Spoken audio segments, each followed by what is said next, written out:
Bien.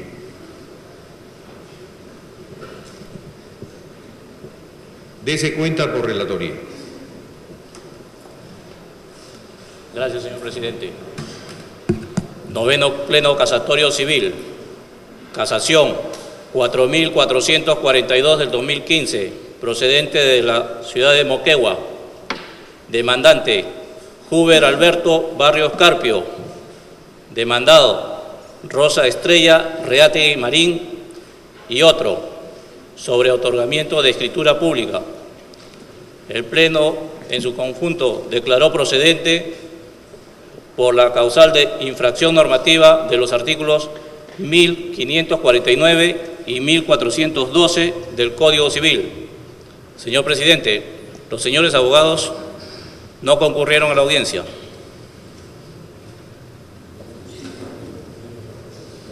Bien, bien, señor relator. Gracias. En primer lugar, señores jueces jueces supremos de las salas civiles de la Corte Suprema de la República, señores amigos de la curia, público en general. Me honra mucho presidir este noveno Pleno Casatorio Civil, en el que se van a exponer las posiciones de las partes y las ponencias de los amigos de la curia respecto a un tema que consideramos muy importante y además controvertido, no solo desde el punto de vista jurídico, sino económico, como lo es el proceso de otorgamiento de escritura pública. En ese sentido, antes de entrar al tema, quisiera resaltar el esfuerzo de los señores jueces supremos y del Centro de Investigaciones para realizar los plenos casatorios, que constituyen una importante herramienta para la consecución de uno de los fines, que es el del recurso de casación, que es la uniformización de la jurisprudencia, generando con ello la predictibilidad tan ansiada en los pronunciamientos judiciales y la seguridad jurídica, por cierto. Respecto a lo que es materia de este pleno casatorio, hemos advertido que en el ámbito jurisdiccional existen pronunciamientos contradictorios entre los jueces al resolver el asunto, el tema del otorgamiento de la escritura pública. Y tenemos la posibilidad de, en esos momentos, antes de otorgar o no otorgar una escritura, ver la posibilidad de revisar la validez del acto jurídico contenido en esa escritura o que va a contener esa escritura. Hay jueces, por supuesto, que consideran factible este análisis, porque hay otros que no lo consideran factible, dado que se trata de un proceso sumario que no puede ni debe verificarse la existencia o deficiencia de un acto jurídico. Entonces, tenemos razones que sustentan ambas posiciones. Por eso, luego de revisar los expedientes en los archivos de las salas civiles, tanto permanente como transitoria, se ubicó este expediente, el 4442-2015, que es la base de discusión en este pleno casatorio. Dicho esto, señores aquí presentes, señores jueces supremos, damos la bienvenida y damos inicio a este noveno pleno casatorio con la intervención de los amicus curia que han sido invitados en esta oportunidad. Muchas gracias. Señor relator, pasamos al siguiente punto. Vamos a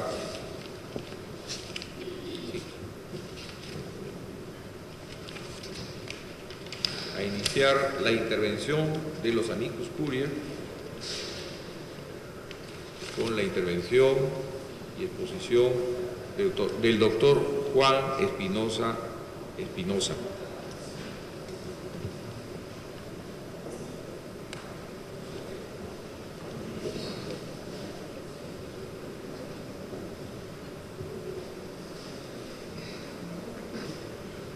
Voy a ser particularmente breve.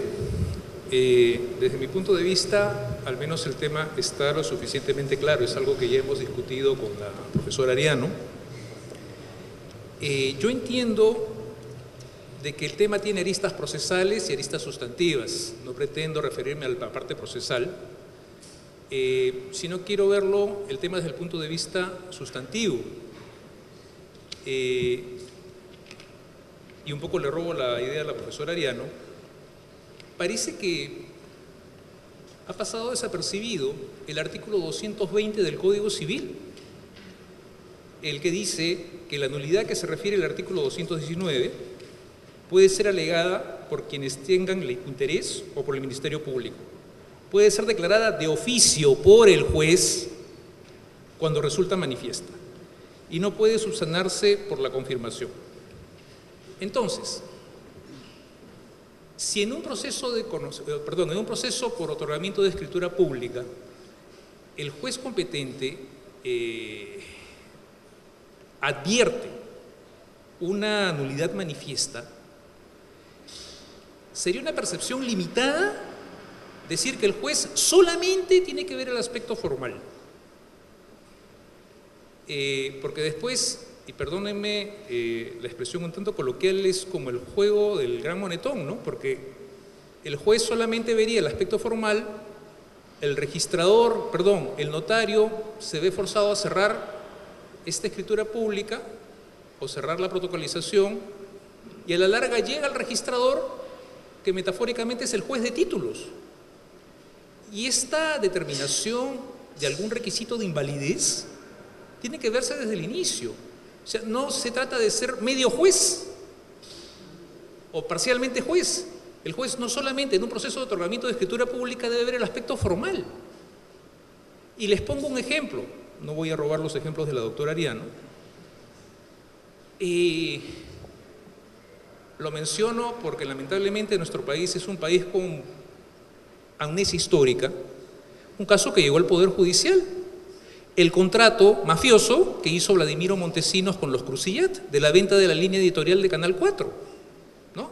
En el cual, por aparentar ante la comunidad del Canal 4 que apoyaba la reelección presidencial de Fujimori, Vladimiro Montesinos pagaba $2 millones mensuales, con título valor de garantía. Todo eso se ha visto en el Poder Judicial en el proceso penal. Imaginémonos que ese documento, obviamente haciendo un ejercicio, tenga un problema de formalidad y se exija, mediante un proceso de otorgamiento de escritura pública, que se cumpla con esa formalidad. ¿Cómo es posible que un juez solamente se limite a decir de que tiene que ver el aspecto formal? Forzosamente tiene que ver todos los elementos integrantes del acto jurídico, ¿no? Recordemos el artículo 140, que nos habla del agente, del sujeto, del objeto, que sería la relación jurídica, de la causa, la razón determinante del acto jurídico. Entonces, no es posible que el juez, repito, lo veo desde el punto de vista de derecho sustantivo, solamente incida en el aspecto formal, repito, cuando se trata de una nulidad manifiesta. Entonces, si la pregunta es, ¿el juez en un proceso de otorgamiento de escritura pública solamente debe ver el aspecto formal o debe ver en su integridad los requisitos de la validez del acto jurídico? La respuesta es que sí, debe verlos en su integridad. Y el sustento normativo lo encontramos en el artículo 220, que está facultando al juez a declarar de oficio la nulidad cuando ésta resulte manifiesta. No pretendo decir que en el proceso de otorgamiento de escritura pública declare la nulidad, pero sí en todo caso declarar fundada o infundada la pretensión en atención a los requisitos de validez. Eso sería todo.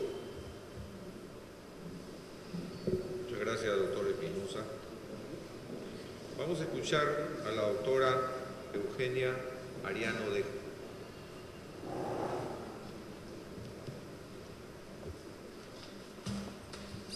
Buenos días, señor presidente de este 9º Pleno Casatorio Civil, señores jueces supremos, colegas profesores, público que ha venido tan interesado por ello. Este tema que aparentemente es sencillo, pero que tiene un gran trasfondo, No es sencillo para nada.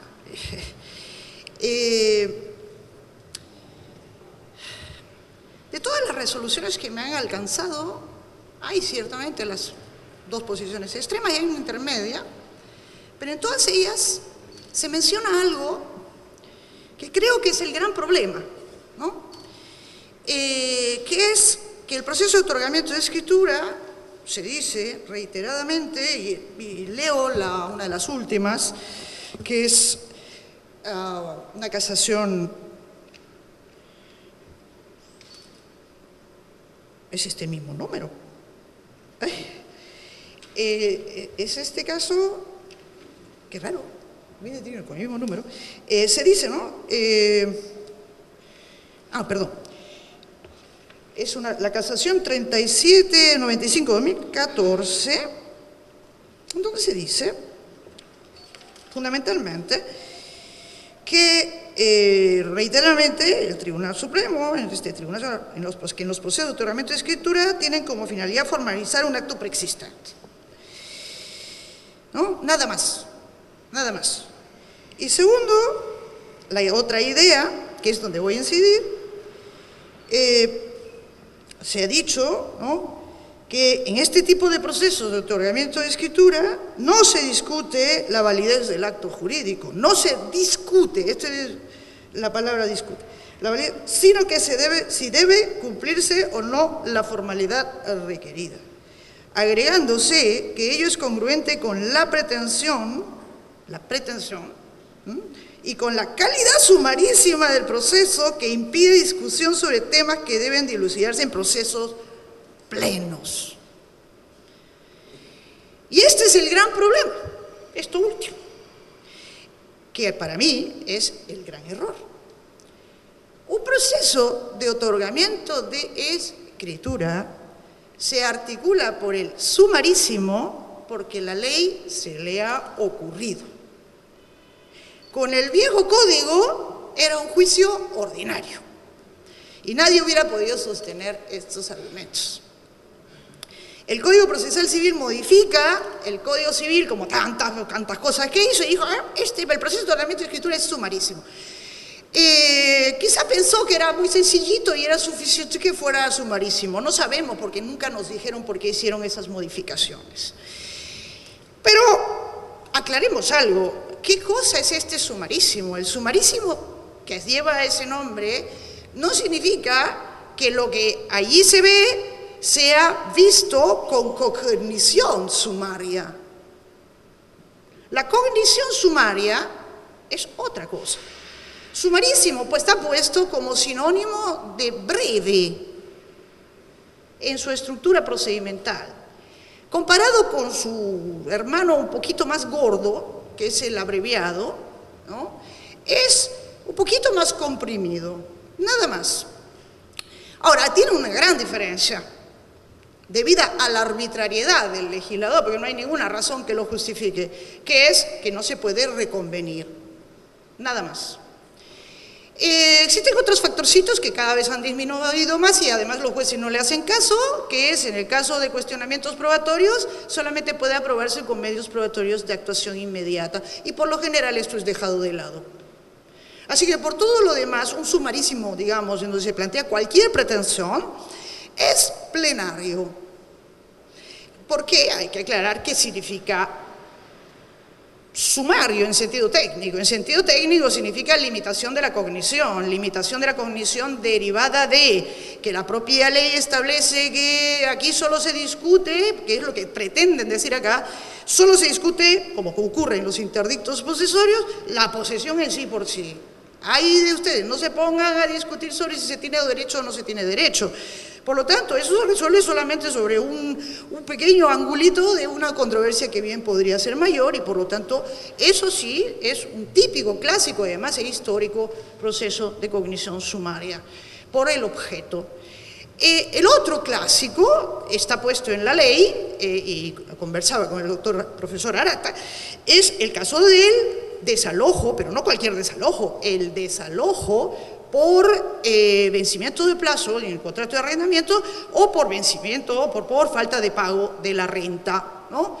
Cuando se funde eso hay limitación probatoria. Cualquier otra causa que no tenga una limitación probatoria o no se derive del objeto propiamente dicho, es un proceso plenario. Y es un proceso plenario porque no hay limitación de lo que puede constituir objeto de discusión. No digo objeto, porque aquí se dice, y esta es la idea equivocada, que aquí no puede discutirse de la validez.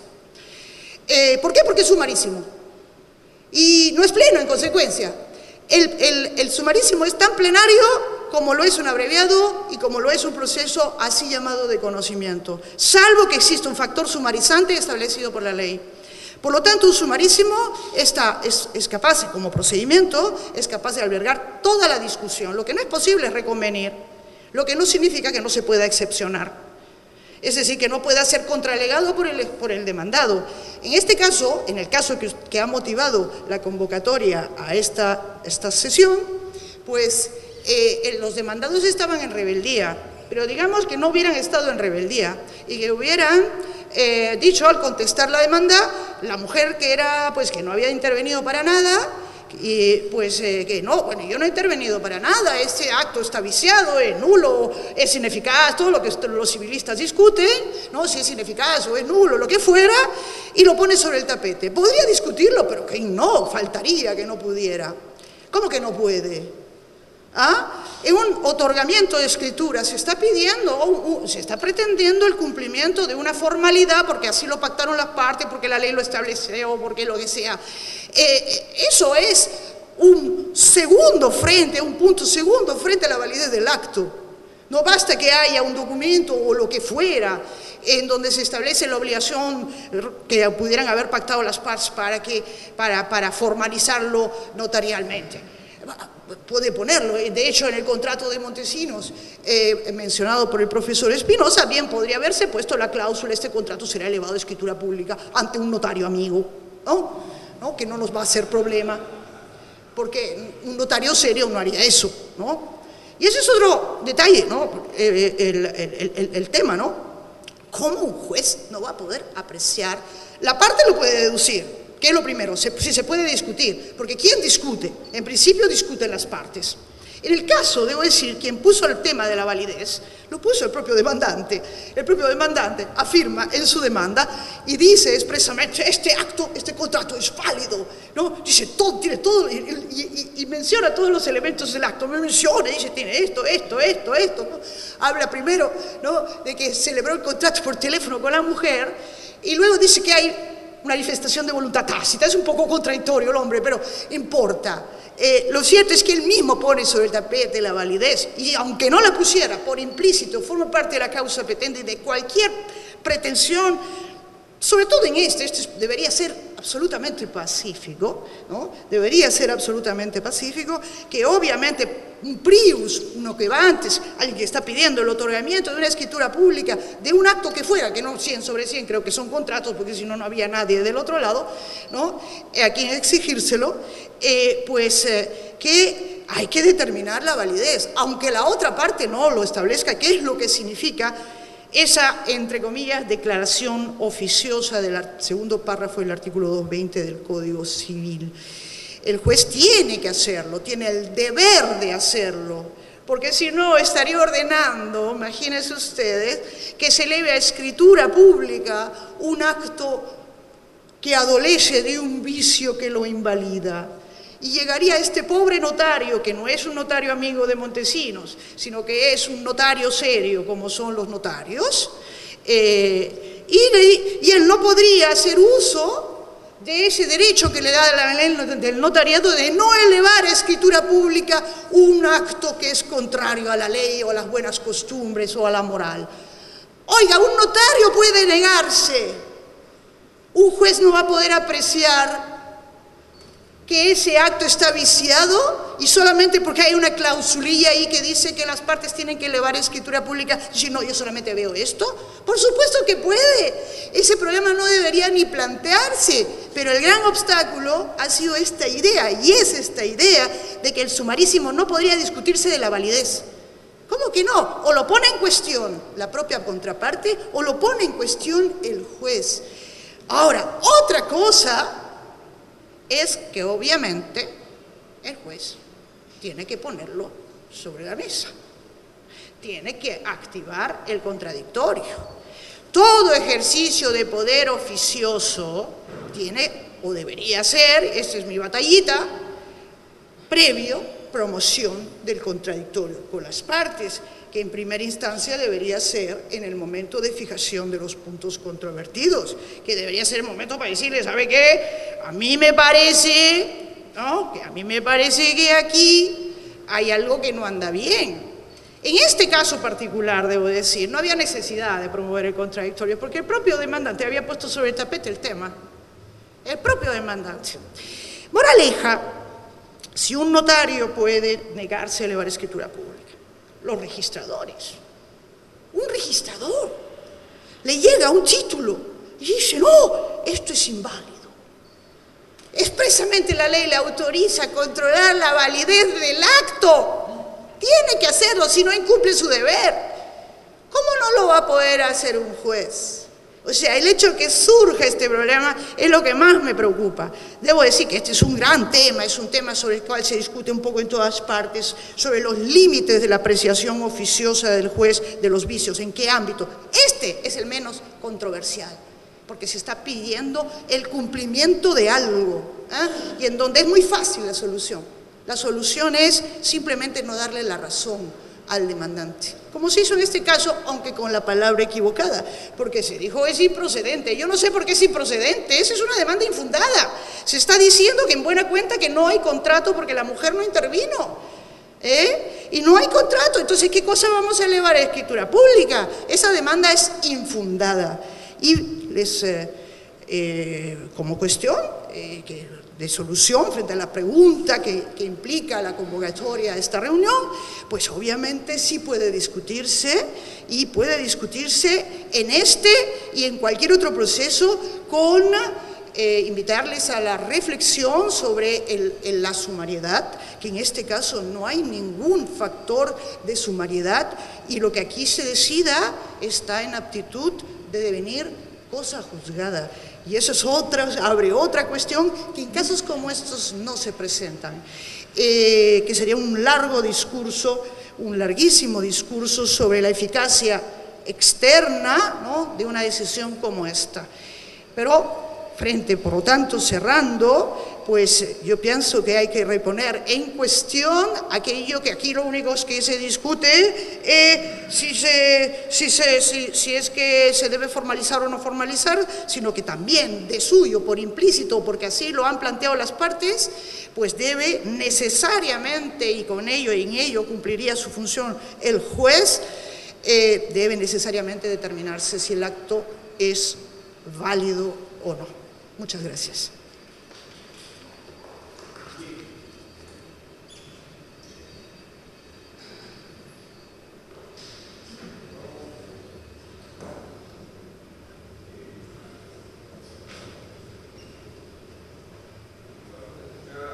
Escuchar al doctor Moisés Arata.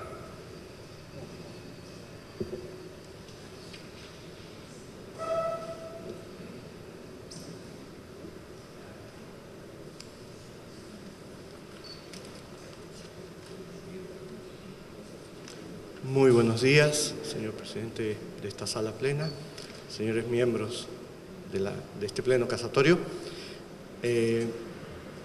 Voy a hacer unas breves reflexiones sobre la casuística que ustedes han tenido a bien compartir con nosotros para poder analizarla en este pleno y poder evaluar si corresponde o no corresponde fijar un criterio determinado. Obviamente hay criterios encontrados. Creo yo que ayuda mucho ver qué es lo que tenemos entre manos. Primero, normalmente tenemos contratos de compraventa sobre predios. No he visto, ni en material adjuntado, ni en la práctica, que alguien demande el otorgamiento de escritura pública respecto de unas acciones o respecto de unos bienes, porque eventualmente no los necesita. Y entonces el problema fundamental es inmobiliario. Segundo, se aprecia que en muchos casos el precio se encuentra pagado, se encuentra íntegramente pagado. Y salvo los casos de venta de bienes futuros en donde los compradores suelen pagar por adelantado el precio y esperar que después se formalicen los actos, pues este es un típico caso de falla en la contratación inmobiliaria, ¿no? Normalmente, quien actúa de manera diligente o racional trata de condicionar el pago a que a su vez él reciba el título que le va a permitir acceder al registro. Eso es lo usual. Entonces nos enfrentamos normalmente a casos en donde faltó racionalidad en el comprador, ¿no? Ese comprador que de repente solo lo hizo por teléfono con la esposa y por escrito con el esposo, ¿sí? No fue muy racional. Cuarto, se aprecia que en muchos casos los demandados son declarados rebeldes.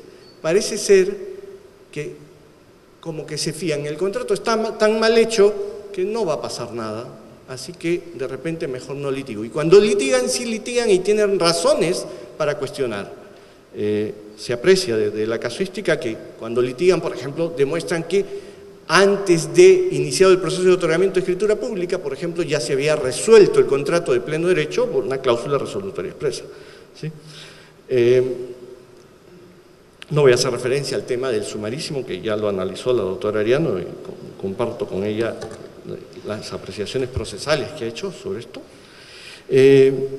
Otra cosa que se advierte es que de alguna manera se actúa en forma mecánica, se formaliza mecánicamente el documento escrito que pudiera presentar la parte demandante. Eso causa muchos problemas después en registros. Por ejemplo, hay un problema no de identidad del bien, pero de mala descripción del bien en el documento privado, en la minuta que sirve de recaudo a la demanda. Y el juez, en su sentencia, manda a otorgar la escritura pública y formalizan, como dicen, solamente ese documento privado tal cual venía. ¿Qué pasa en el registro? Que el registrador obviamente hace observaciones. Y, por ejemplo, un precedente del Tribunal Registral dice: señores, ¿el juez podrá aclarar la escritura pública que otorgó? Sí, solo sí. Esa aclaración aparece en su propia sentencia como algo de lo que él está convencido. Está convencido que el inmueble que se describió como un inmueble de 180 metros, pues terminó siendo un inmueble de 140 metros. Está convencido de la identidad de eso porque hablaron, como en uno de los casos que ustedes nos han alcanzado, de el inmueble ubicado en el segundo piso y en el segundo piso no hay otro que ese. ¿Está convencido el juez? Si no encuentro que el juez está convencido, el registrador observa, tacha finalmente, y entonces el proceso no le sirvió de nada al demandante, ¿no? Luego, la protocolización notarial. La protocolización notarial en estos procesos le quita al notario toda posibilidad de control de legalidad, que es precisamente uno de los primeros filtros del sistema para poder después, a través del sistema registral, asignar unos efectos muy potentes a la inscripción, como son la legitimación, la oponibilidad, la fe pública registral.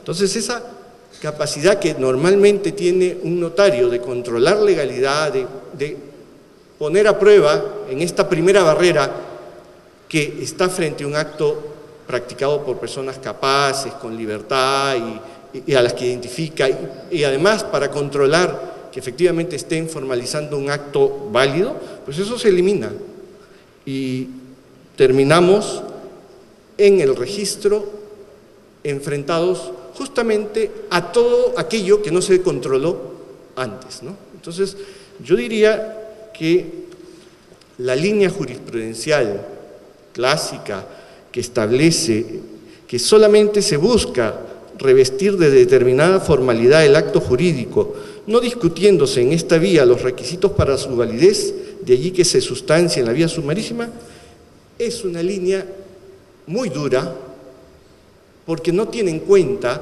que la finalidad de las partes no es simplemente asegurar la prueba de que contrataron. La finalidad de las partes, si nos atenemos a la experiencia, a estos casos que son compraventa de inmuebles, la finalidad de las partes, la finalidad del demandante es lograr el título inscribible. Y por supuesto que esto debe ser controlado. No necesariamente es cierto que con pasar a controlar validez perdamos necesariamente alguna de las consecuencias que las sentencias casatorias suelen extraer de esa línea, ¿no? Una de las consecuencias de esa línea clásica es, sí, pues, porque después podrá demandarse la invalidez o la ineficacia en otro proceso. Aquí no hay cosa juzgada, no estamos prejuzgando el mejor derecho, no estamos discutiendo la entrega del bien, ni estamos discutiendo normalmente el tema del precio.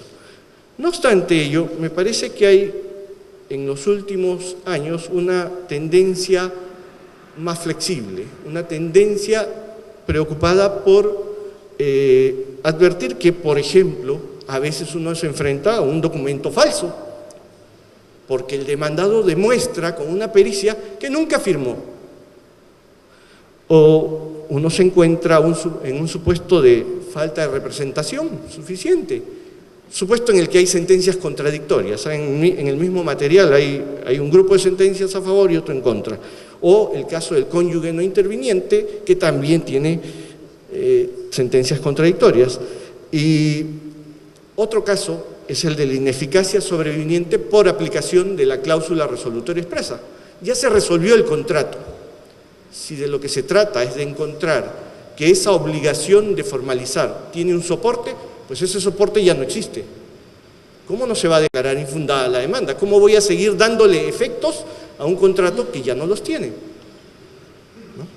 Entonces, a mi entender, creo que podemos, si queremos, mantener la idea de que se está formalizando un contrato, pero lo que debemos reconocer es que la finalidad del proceso es lograr el título inscribible. Reconocer los casos de nulidad manifiesta, pero también los casos de inexigibilidad de la obligación de otorgar la escritura pública, porque a veces eso se desprende del propio pacto. El propio pacto señala, por ejemplo, hasta que no termines de pagarme, no te voy a otorgar la escritura pública, y es obvio, ¿no? O los casos en que el demandado dice, señor, ¿por qué yo le voy a otorgar a él la escritura pública si él a su vez no me ha cumplido con el pago del precio? Y ahí está que él tenía que pagar primero.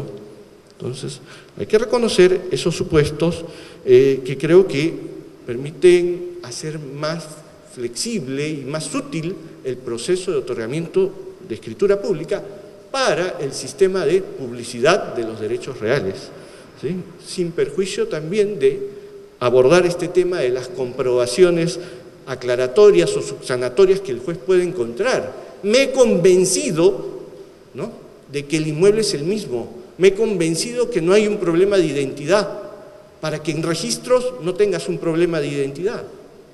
Entonces esas son las cosas, creo yo, que en este pleno casatorio se podrían evaluar sin perder esas consecuencias, porque se podría actuar de manera semejante a lo que se ha hecho en el cuarto pleno casatorio, ¿no? Se ha dicho, las discusiones de validez estarán en los considerandos, no en el fallo. Y de esa manera, si se quiere evitar perder esas consecuencias de la línea inicial, pues puede bien procederse de esa manera, ¿no? El caso de intervención de los cónyuges está vinculado obviamente al tema del octavo pleno casatorio, ¿no? Si concluyen que es nula la falta de intervención de los cónyuges, no hay forma de no controlar esto. Si concluyen que es ineficacia, eventualmente podría yo decir, bueno, déjame tener una escritura que ya sé que no va a surtir efectos, pero déjame tener por lo menos una escritura pública para tratar de convencer a la cónyuge o al cónyuge que me otorgue la escritura pública complementaria que necesito. Pero bueno, eso está atado, como digo, a lo que se resuelva en el octavo pleno casatorio. Esas son las reflexiones que quería compartir con todos ustedes, con los amigos de la curia y con el público en general. Muchísimas gracias. Muchas gracias, doctor Arata. Doctor Martín Mejorada Chauca.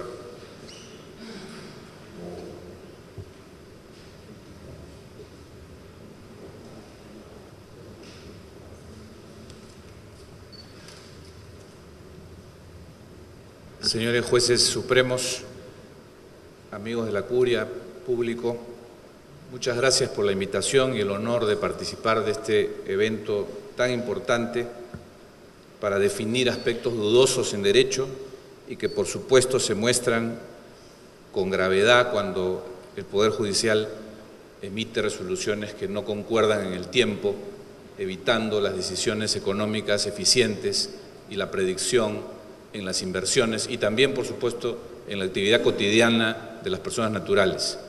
Este es el caso, como ha dicho bien el presidente de la sala. Se plantea si es posible, en el proceso de otorgamiento de escritura pública, discutir la validez del contrato cuya formalidad se pide en este proceso. Sostengo que sí es posible que esa discusión se realice. Y esta discusión no tiene que ver con quién la plantea, y ni siquiera si hay una litis al respecto. En realidad el tema, supongo, es lo que se ha querido decir, de si debe ser analizada en la vía del proceso de escritura, del otorgamiento de escritura, la validez del acto cuya formalidad se pide. Si debe ser analizada, puesto que en efecto podría no haber discusión al no haber resistencia por parte del demandado, o dado que el propio demandante no ha planteado el asunto como un tema discutible, como ocurrió en el caso que es materia del Pleno. ¿Debe ser analizada la validez? Sostengo que sí. Y sostengo que sí porque en el proceso de otorgamiento de escritura pública el demandante está pidiendo que se cumpla un derecho suyo, que es el derecho a la forma del contrato, el derecho a que el contrato tenga un revestimiento material. Esa es la formalidad del contrato. Y él no está pidiendo una gracia, está pidiendo un derecho. Y como derecho tiene una fuente, no emana de la arbitrariedad, no emana de la liberalidad del legislador ni del juez, emana de una fuente, y esa fuente es el contrato mismo. Si yo tengo derecho a que mi contrato revista una forma, es porque tengo un contrato que merece una forma, y es el propio contrato entonces la fuente del derecho a la forma. Cuando el juez en este proceso naturalmente tiene que verificar si el derecho que se le reclama existe, que es el derecho a la forma, tiene que verificar si ha nacido ese derecho. Y ese derecho no es distinto al contrato mismo, emana del contrato mismo. Puede ser que materialmente en algunos casos las partes hayan dado lugar a una forma especial después del momento en el que el contrato surgió. No es lo usual, puede ocurrir, pero emana del contrato, no es un derecho autónomo. Es un derecho accesorio al contrato. ¿Cómo no revisar entonces si el contrato es válido o no? Dado que, por supuesto, si el contrato no tuviese efectos, es decir, si no hubiese generado el derecho a la forma, entre otros derechos, no habría posibilidad de atender el pedido del demandante. Es indispensable hacer esa revisión. Y todos los jueces lo hacen. Nadie, por supuesto, ha otorgado la escritura pública en la convicción de que no existe el derecho. Todos los jueces, aún en sentencias contradictorias, parten de la creencia de que el derecho a la forma existe. De lo que se trata es de decidir o de evaluar si en la vía de este proceso se puede declarar esa invalidez cuando existe o declarar la validez cuando ésta ha persuadido al juez que concede la escritura pública. Y sostengo que eso no es posible. Que si bien se puede y se debe analizar la validez del acto, no se debe ni se puede declarar la validez o invalidez del acto. Y para llegar a esta conclusión, señores jueces supremos, sostengo que hay que tener en cuenta algunos elementos. Y el primero de ellos es la vía donde esto se tramita. Y creo que sí tiene importancia la vía. Creo que la decisión de haber consignado esta forma de atender el pedido sobre el derecho a la forma del contrato, prevista en el artículo 14.12 del Código Civil, no es arbitraria. Podemos discrepar de que si fue la idónea, pero no es arbitraria. O en todo caso, dado que el legislador no es finalmente la fuente más importante en la interpretación, es decir, la histórica no es la más importante de los métodos de interpretación, es función de los jueces darle sentido y fundamento a esa decisión del legislador que dijo, cuando las partes han convenido una forma o cuando la ley dispone una forma para el contrato, el requerimiento para que éste se dé se hace en la vía sumarísima. Entonces la determinación de los alcances del trabajo judicial en la evaluación de lo que se le pide para que se cumpla el derecho a la forma del demandante, es uno que tiene que ver con esa vía. Es indispensable. Y es muy importante decir que esta sala, la sala plena, ya revisó la importancia de la vía sumarísima en el alcance del análisis judicial a propósito del cuarto pleno casatorio sobre desalojo. Ya la sala dijo con muy buen criterio que es en razón del sumarísimo que la evaluación que ahí se haga de la condición del demandante como propietario y del demandado como precario es una evaluación ligera, es una evaluación de urgencia, es una evaluación que en razón de todo lo que implica lo sumarísimo es una decisión provisional. Porque hay que atender el reclamo de quien dice ser dueño y hay que sacar rápido a quien no tiene título alguno. Esa es la razón, en el caso del desalojo por precario. ¿Cuál será la razón en el caso del sumarísimo para otorgar la forma? No creo que sea arbitraria. La forma en los contratos es en muchos casos, y como bien se ha recordado, la experiencia lo señala, una exigencia del mercado fundamental. Y diría yo, una urgencia fundamental que en los tiempos más recientes se torna más clamorosa: el acceso al registro. ¿Por qué los contratos sobre bienes tienen que acceder al registro si los sistemas traslativos de derechos reales, casi ninguno, solo la hipoteca, existe en vía del registro? Todos los demás se adquieren por consenso, la propiedad y los demás derechos reales, salvo la hipoteca. ¿Por qué tendrían que acceder al registro? Porque solo llegando al registro se logra concretar el derecho de verdad. El consenso que describen las normas sustantivas no es suficiente y el propio sistema legal lo acepta. Las normas de concurrencia de acreedores 1135 y 1136, las normas de fe pública registral 2014 y otras similares de la legislación especializada señalan: solo quien tiene un derecho sobre bienes inscrito conserva ese derecho. Es evidente entonces que todo aquel que contrata sobre bienes espera concretar ese derecho y conservarlo. Nadie adquiere o contrata un derecho admitiendo la posibilidad de que lo va a perder sin su voluntad por la existencia de un fraude o por la concurrencia de acreedores que él desconocía. Todo aquel que contrata para adquirir bienes espera conservar ese derecho y ese es el mandato de la ley. De otro modo sería un sistema que dice: usted adquiere un derecho pero lo puede perder.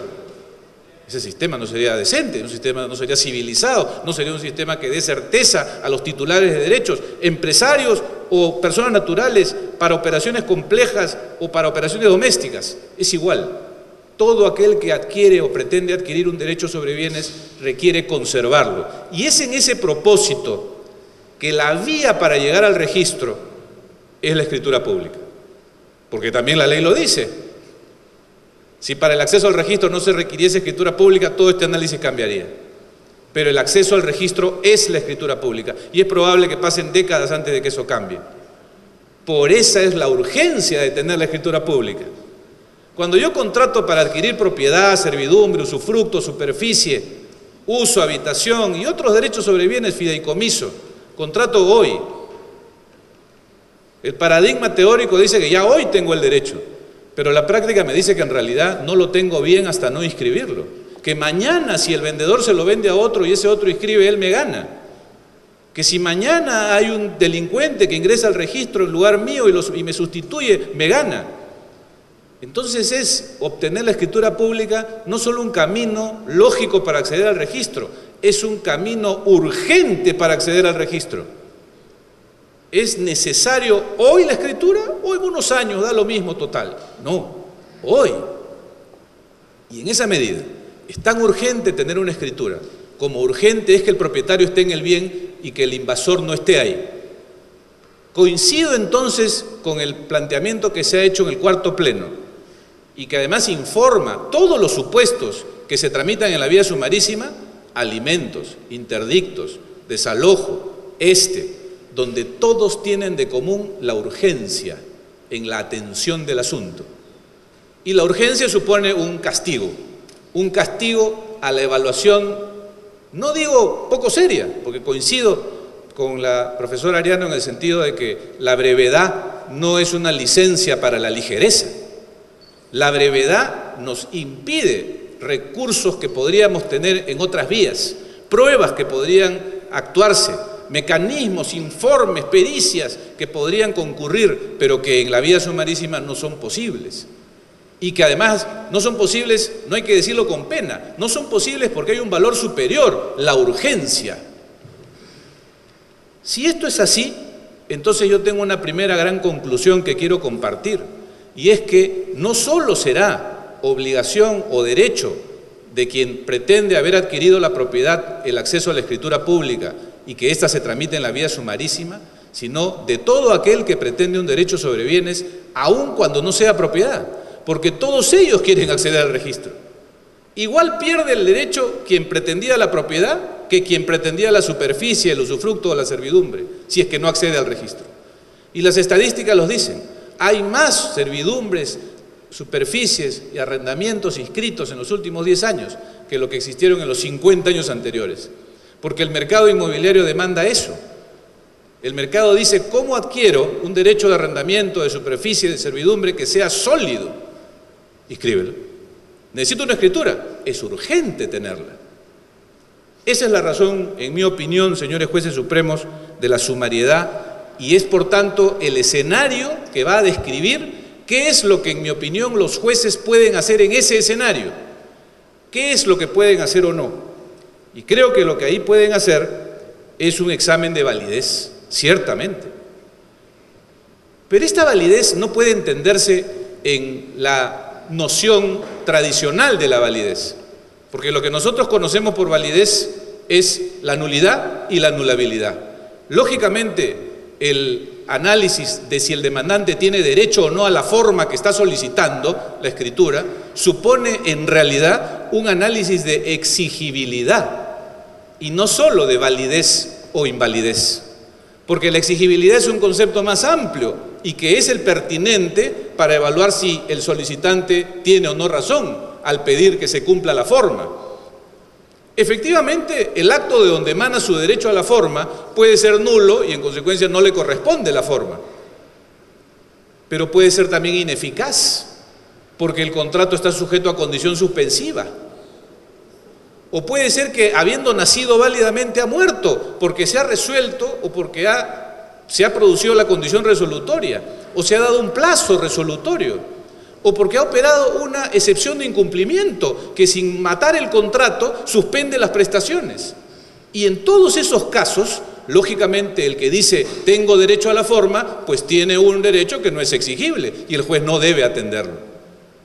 Esa es entonces la segunda reflexión, que creo que en el análisis no debe cerrarse esto a la evaluación de la validez en un sentido estricto de la teoría civil y de los conceptos que el Código nuestro utiliza, sino que es un tema de exigibilidad y que la información que se nos ha proporcionado da cuenta de eso precisamente, porque hay muchos casos acá en los cuales la defensa no pasa por acusar la invalidez, sino pasa por acusar que el contrato, habiendo nacido válido, no existe, se resolvió, o que habiendo existido la obligación de cumplir con la forma, esta ha prescrito, pero no ha caducado, o sea, el derecho a la forma existe, pero no es exigible judicialmente.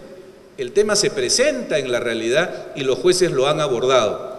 Creo que esto entonces, como segunda reflexión, es importante considerarlo, porque no se trata solo de evaluar la nulidad o la anulación. Y es importante por lo que se puede creer, y es que este es un escenario, se dice, donde debemos poner en juego esta competencia del juez para anular de oficio. El juez puede anular de oficio, sin duda, pero el juez no puede resolver de oficio. No puede ser una declaración de resolución o una declaración de ineficacia, que tiene que ver con aspectos más contractuales. En tercer lugar, dado el escenario y el concepto de invalidez que se debe discutir durante el proceso que propongo, lo siguiente, y con esto voy terminando, es ¿qué criterios debe tener el juez para hacer este trabajo sumario, provisorio, cuya decisión no va a ser definitiva sobre los derechos involucrados, bajo un concepto general y más amplio de invalidez? A diferencia de lo que ocurría en el precario, donde el demandado gozaba de una presunción, porque siendo poseedor el demandado gozaba de una presunción legal que es la de creerse que es el dueño, y entonces el demandante tenía un trabajo más esforzado porque debía romper esa presunción. Aquí es necesario dotar a la judicatura de principios o criterios para que el juez haga esta evaluación sobre base de algunos elementos objetivos que le permitan llegar a soluciones predecibles. En primer lugar, sobre este punto, creo que es inevitable que el Pleno se pronuncie, como lo hizo en el caso del cuarto Pleno, sobre determinados supuestos. Determinados supuestos en los que se considerará que la defensa del demandado impide el otorgamiento de la escritura, o lo que es lo mismo, determinados supuestos en los que procede el otorgamiento de la escritura a pesar de la defensa del demandado. En segundo lugar, sobre los criterios que se podrían utilizar, pues no existe un principio general que ayude a la decisión en general de las defensas o a dilucidar las discusiones o el debate o la cuestión que se pone sobre la mesa en esta materia. No existe un principio general. Hay algunos principios sueltos, que son los que quiero compartir en razón de los casos que he podido ver en el material que se nos acompañó. Por ejemplo, cuando la defensa consiste en alegar que el contrato es inválido porque no participó el cónyuge y hay una duda sobre si en efecto esa no participación se dio porque en realidad sí llamó por teléfono y hay testigos, ¿cómo resuelvo? En primer lugar, el juez tiene que resolver si está convencido de que existe el derecho a la forma o no. Tiene que resolver. Pero ¿cómo se ayuda? Porque ese es el propósito del Pleno, a tomar esa decisión. Los principios y las presunciones. En el tema que traigo a colación, que es uno de los que he visto repetidos, el principio, y que es norma legal, según el cual los bienes adquiridos durante el tiempo de las sociedades gananciales se presumen comunes o se presumen parte de las sociedades gananciales. Esa presunción ayuda al juez para ese caso concreto, porque entonces quiere decir que la posibilidad de que el demandante que pide el otorgamiento de la escritura prescinda de la participación de los dos cónyuges es absolutamente imposible cuando esta presunción va en su contra. Se construye una solución entonces a partir de la presunción, pero para el caso concreto, no hay una presunción en general, ¿verdad? El otro supuesto que he visto repetido es el de la representación, que el que firmó la escritura del lado del demandado pues no tenía representación.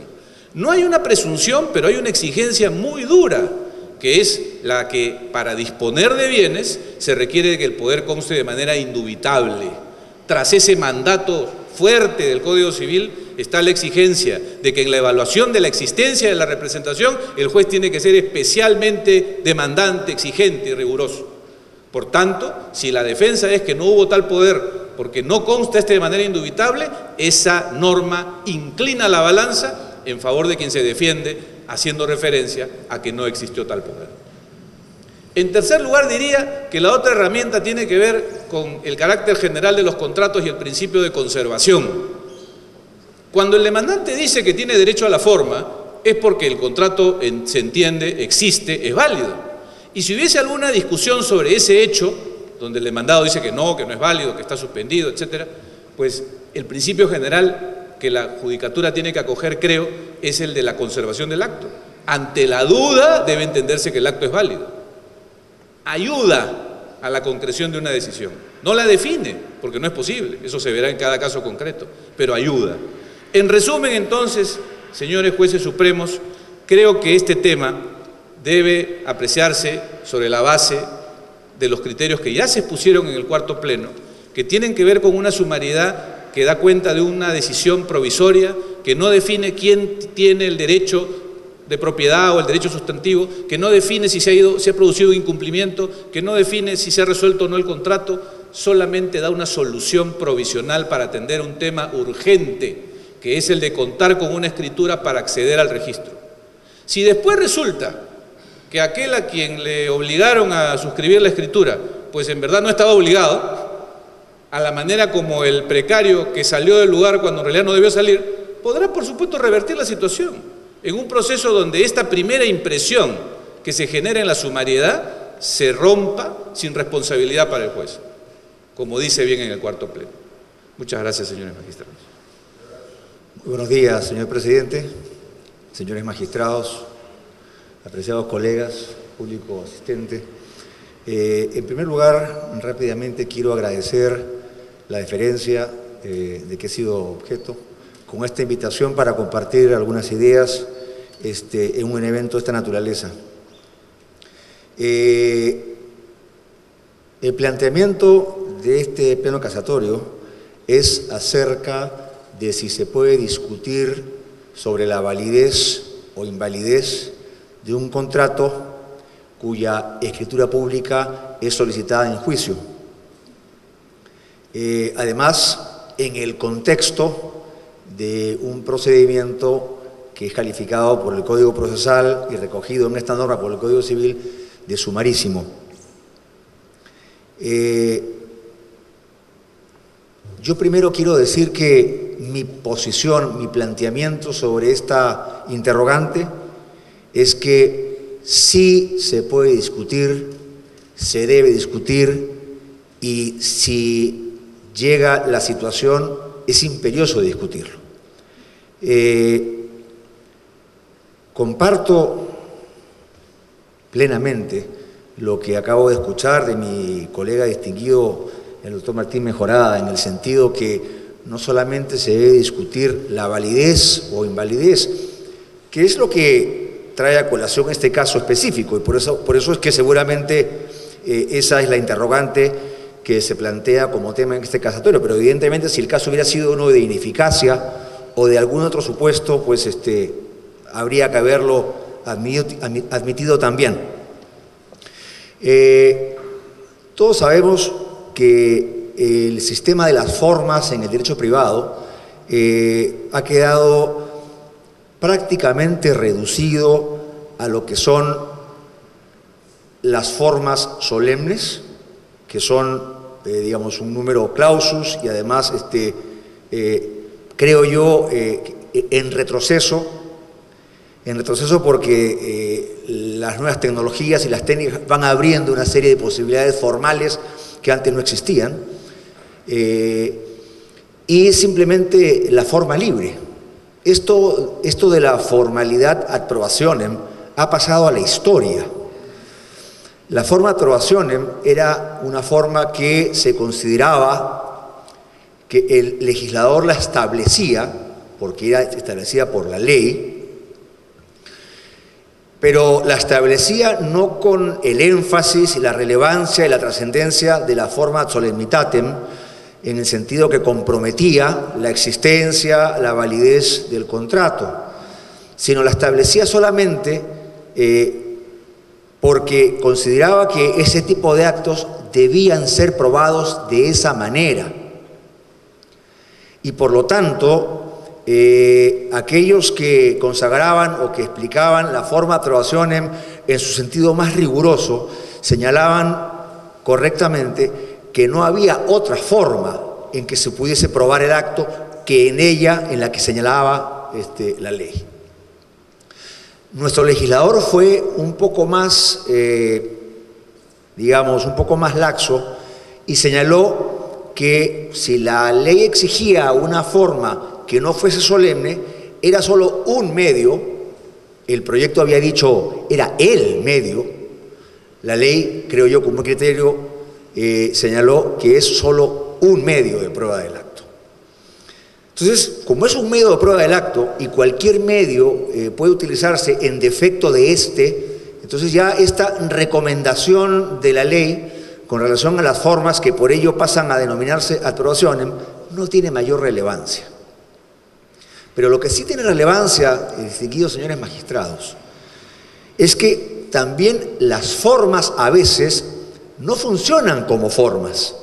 Es decir, las formas no funcionan para darle un continente al acto negocial.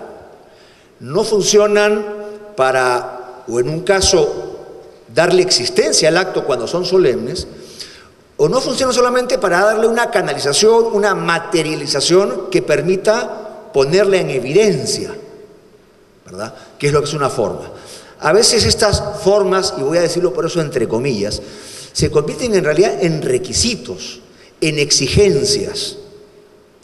Y se convierten en requisitos o en exigencias para poder acceder a hipótesis de mejoramiento, de endurecimiento, de fortalecimiento de los derechos.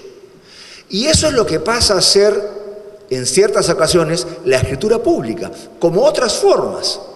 Por ejemplo, la ley, en el caso de concurso de acreedores, no exige necesariamente escritura pública para ganar. Claro, dice que el que accede al registro es el triunfador, pero en defecto de eso, ¿verdad?, que tiene fecha cierta, más antigua, es el ganador.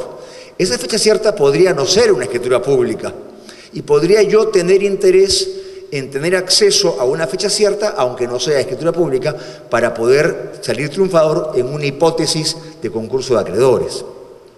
Entonces, en ese caso, esta forma, es decir, esta solemnidad, ¿verdad?, no se requiere ni necesariamente para que el contrato exista, ni tampoco se requiere para poderlo probar, porque lo podría probar bien con la prueba que tengo. Se requiere para que mi derecho sea preferido frente al derecho de otro, que también lo puede probar de alguna manera. Pues de esto es de lo que estamos hablando acá. Estamos hablando de exigencias, de requisitos para poder acceder, en este caso específico, al registro público, como lo ha destacado el doctor Mejorada, para poder tener un derecho inexpugnable. Pero aquí lo importante, señores magistrados, es que esto juega en doble sentido, es decir, juega en dos vías, de ida y de regreso, porque efectivamente esto favorece a quien adquiere un derecho que luego entonces a través de estos requisitos formales accede a la protección por la vía del registro, por ejemplo, y entonces tiene, ¿verdad?, un derecho mejor protegido, inexpugnable, sólido.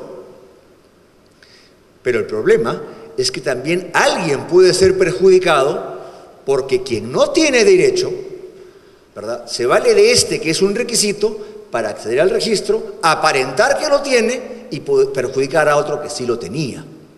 Y entonces esa es la razón por la cual resulta, me parece indispensable, que, como decía el doctor Mejorada, la fuente del derecho en el que se basa esta formalidad sea analizada.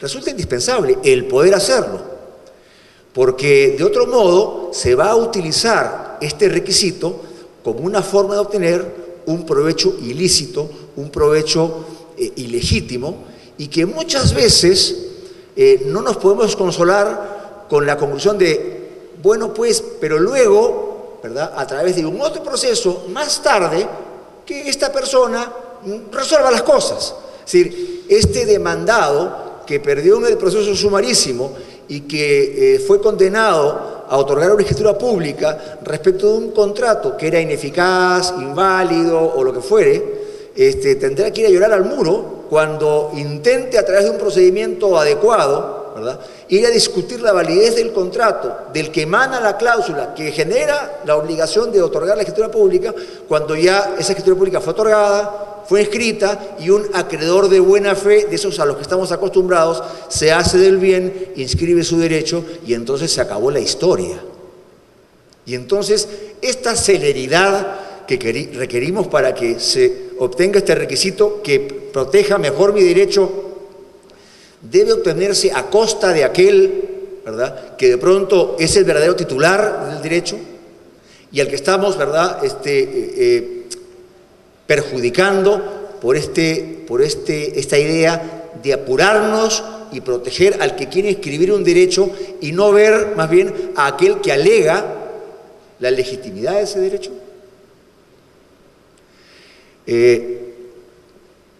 Hemos tenido nosotros una serie de circunstancias que nos han permitido abrir los ojos sobre la cantidad de mecanismos y de fórmulas que se pueden inventar para lograr perjudicar a aquellos titulares que, teniendo derecho, ven cómo a través del registro desaparecen.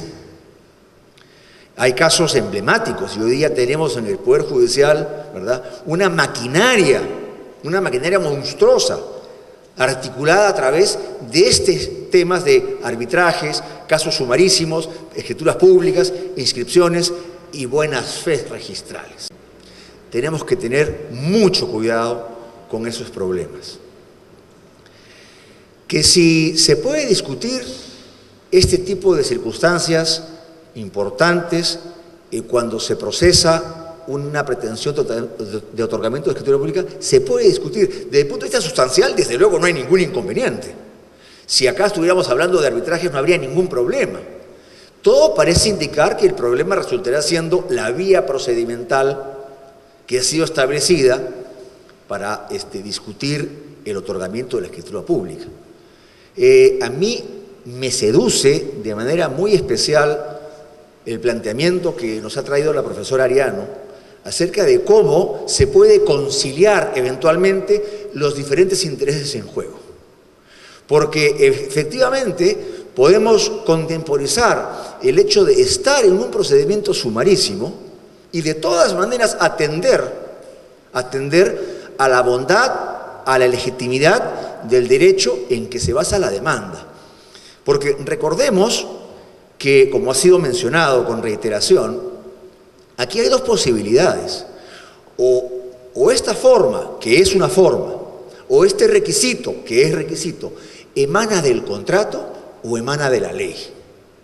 Si emana del contrato, no entiendo cómo es posible que no se pueda observar y discutir acerca de la legalidad y de la solidez del título del que emanaría esta obligación. No encuentro esta forma. Es como si alguien pretendiese exigir una obligación y no se pudiese discutir sobre si la fuente de esa obligación efectivamente existe, es válida, es real, es correcta. Es como si yo pudiese pedir el pago del precio de una compraventa y no se puede discutir sobre si la compraventa es válida, o si se produjo una imposibilidad sobrevenida, o sobre lo que fuere. Es como si alguien me dijese a mí, me demandase para el otorgamiento de escritura pública de un contrato de donación de inmuebles, en donde sí claramente la forma es ad solemnitatem. Y el juez no puede decir, no señor, no le puedo atender porque usted no ha celebrado la donación, porque la donación se celebra por escritura pública, porque el juez estaría diciendo que ese acto es nulo y estaría diciendo entonces que no hay derecho, ¿verdad?, a esa escritura pública. No entiendo cómo en esos casos se podría atender esos procesos sin discutir acerca de la existencia, de la validez, de la legitimidad de ese título. O eventualmente el derecho emana de la ley. Emana de la ley porque hay un artículo como el que se discute en este proceso, que es ese artículo de compraventa que obliga al vendedor, ¿verdad?, a formalizar la transferencia de propiedad, que en el fondo lo está diciendo otorga la escritura pública, ¿no es verdad? Pero el presupuesto, el supuesto de hecho de la norma es en efecto la existencia, la validez, la exigibilidad de un contrato de compraventa.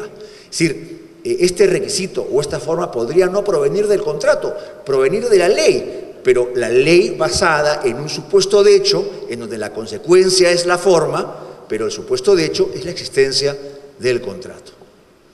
Entonces, no encuentro un buen argumento para sostener que esto no es posible, como no sea este argumento procedimental, que creo que las salidas que se han dado, porque el doctor Mejorada también ha ofrecido una salida muy inteligente, nos permitirían.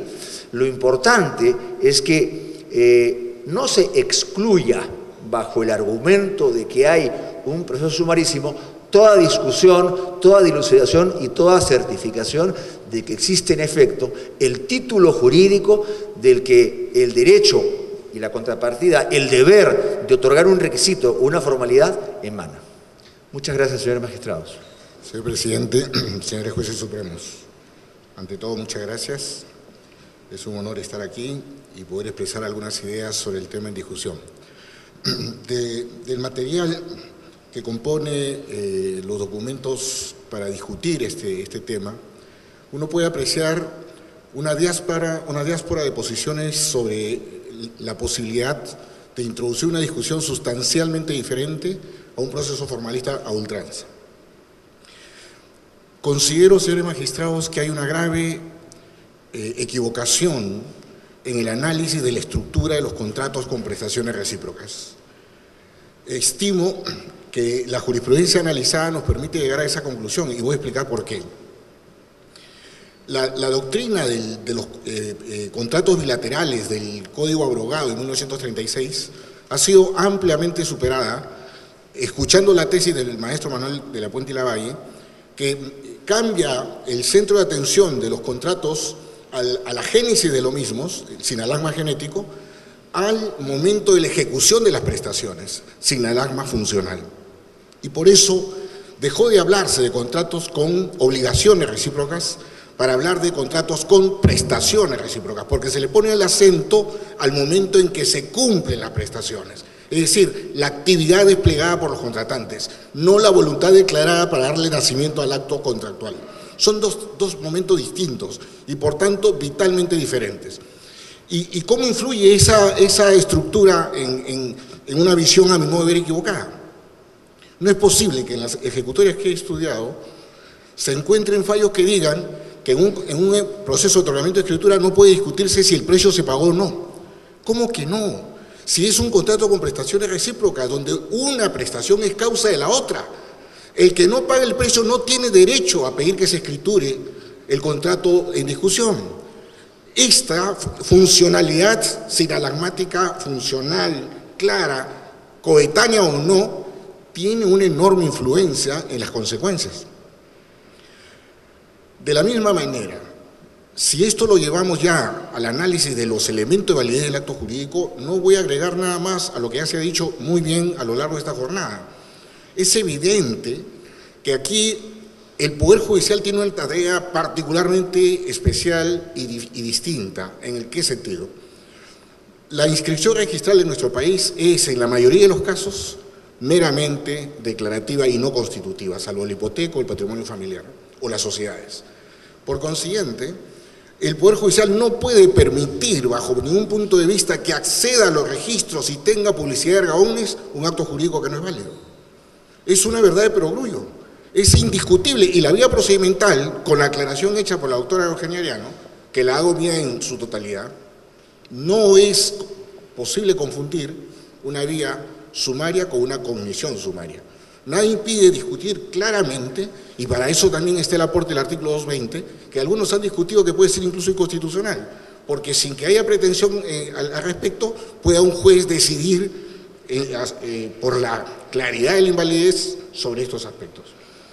Yo creo entonces que un primer tema es considerar la especial connotación que tienen los contratos con prestaciones recíprocas. Y es claro que el otorgamiento de escritura está vinculado casi en exclusiva a este tipo de contratos. Lo segundo es que dentro de la estructura del contrato con prestaciones recíprocas existe la excepción de contrato no cumplido. Y aquí viene también otra línea jurisprudencial que me ha llamado la atención. Hay un sector de la Judicatura Nacional que cree que esta excepción de contrato no cumplido es o debe funcionar como una excepción procesal. No es una excepción procesal y por tanto ni siquiera necesita ser alegada. Basta comprobar al interior del desarrollo funcional del contrato, si no se han cumplido las prestaciones, pues no existe el sinalagma y por tanto no puede otorgarse una escritura cuando no se pagó el precio, por ejemplo, o no se entregó el bien, por ejemplo. Por consiguiente, estimo que este pleno debiera también dar luces sobre lo que es el sentido sustancial de la excepción de contrato no cumplido en este tipo de contratos. No debe, bajo ningún punto de vista, alegarse como excepción y por tanto un juez puede decir, como no ha deducido la excepción, no puedo pronunciarse sobre ella. Falso, porque una excepción procesal es un reclamo de liberación de la relación procesal. Alguien que quiere salir del proceso, que cree que no debe estar, que no debió ser convocado nunca a él. Esa es la lógica de una pretensión de esta naturaleza, excepción, pero una excepción sustancial, mal llamada excepción. El Código podría haber obviado llamarla excepción y solucionábamos todo el problema, pero también, siendo que es un tema que cabalga en esta problemática, estimo que este pleno debiera llamar la atención sobre el sentido sustancial y que no debe ser confundido con una mera excepción procesal. Por tanto, y con esto termino, si al final estamos ante un hecho notorio de invalidez, y comparto la tesis del doctor Mejorada, hecha suya también por el doctor Forno, sobre hay que ampliar la frontera, no basta invalidez. Creo que la inexigibilidad es mucho más profunda y más amplia, porque son hipótesis en las que hay sencillamente situaciones que no conjugan con la invalidez y que pueden estar, por ejemplo, muy hermanadas con la ineficacia, que es un concepto más amplio, o con la mera resolución del contrato sobrevenida. Hay, creo yo, una y ya se ha mencionado también, pero me gustaría leer el acuerdo 5.3 del cuarto pleno casatorio, donde se ha tratado el tema. Y creo yo que se ha tratado bien, y lo leo brevemente. Si en el trámite de un proceso de desalojo, sumarísimo por naturaleza, el juez advierte la invalidez absoluta y evidente del título posesorio, conforme lo prevé el artículo 220 del Código Civil, solo analizará dicha situación en la parte considerativa, etcétera, etcétera.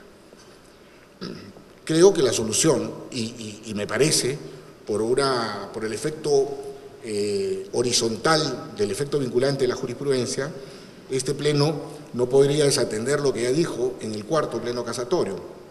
Y debiera, me parece, porque esta es una tesis que de verdad es sutil, porque dice analizará, no resolverá, porque claro, en un proceso sumarísimo resolver una invalidez sustancial como que suena a una posibilidad, a un grado de afectación del debido proceso.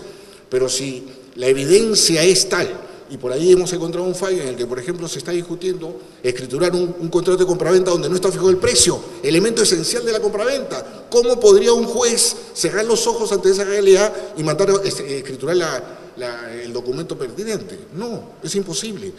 Si un registrador lo puede hacer, a fortiori lo debe hacer un juez nacional.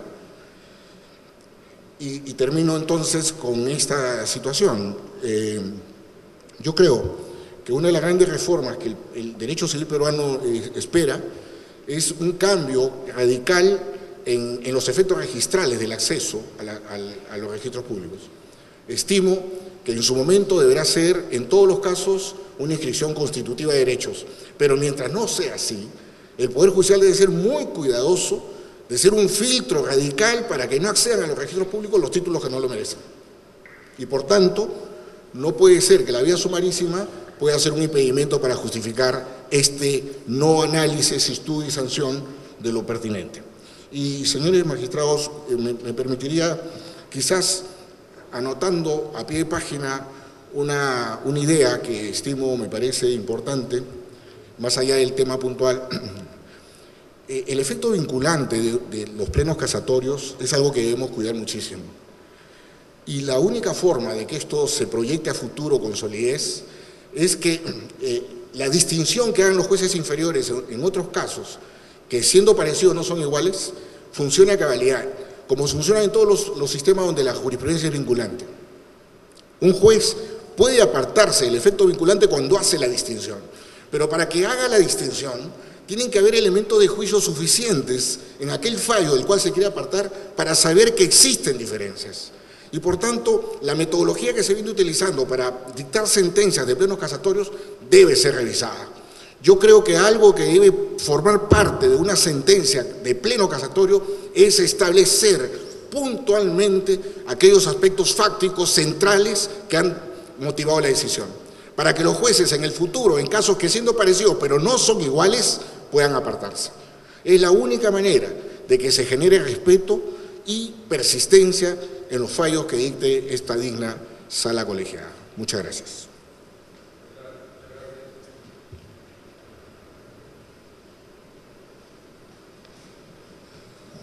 Gracias, doctor Nelson Ramírez. Señores, vamos a pasar a una etapa de preguntas por parte de los señores jueces aquí presentes.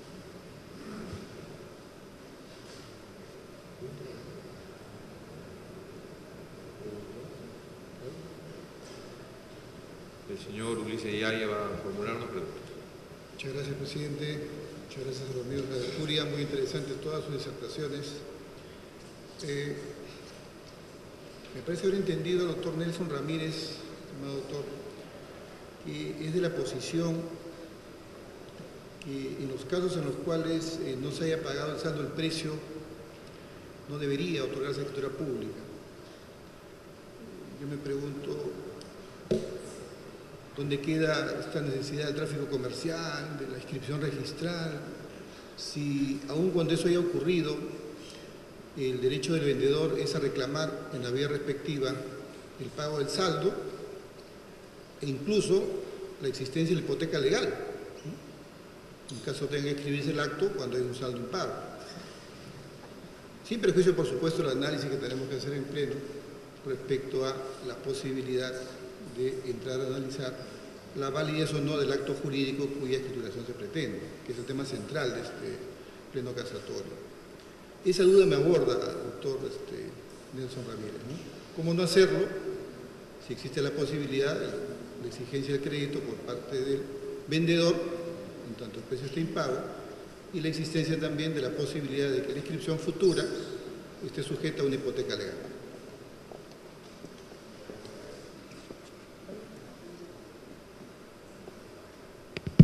Muchas gracias, señor.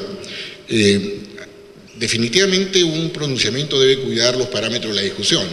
Si el demandado con el pedido de otorgamiento no pone el no pago, no habrá mucho que hacer por ahí. Pero si la defensa gira en torno a eso, yo sí creo que hay un elemento que hace la diferencia. Esta estructura no es una estructura, digamos, ajena al derecho comparado. Existe en muchos países y es casi graficarle de la siguiente manera. Una obligación, una pretensión, para ser más preciso, es la causa o motivo de la otra.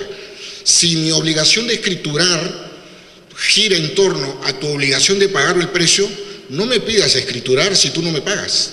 Doy para que des, o hago para que hagas, o doy para que hagas, o hago para que des. Esa funcionalidad tiene que respetarse, más allá de la voluntad de las partes, porque es la estructura del negocio que les permite hacer el intercambio de bienes. Por consiguiente, si en un otorgamiento de escritura hay una oposición de defensa en la que se alega que el precio no ha sido pagado, pues la cuestión no va a ser que se declare infundada la demanda, que se declare fundada, pero que a su vez se exija que se cumpla con el pago del precio, con lo cual hay economía procesal, no necesitamos ir a otro proceso. Creería que el efecto es muy bondadoso, en la medida que además se respeta la estructura del negocio celebrado.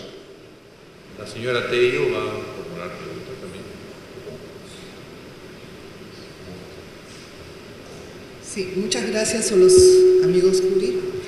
Han sido muy elocuentes en sus intervenciones.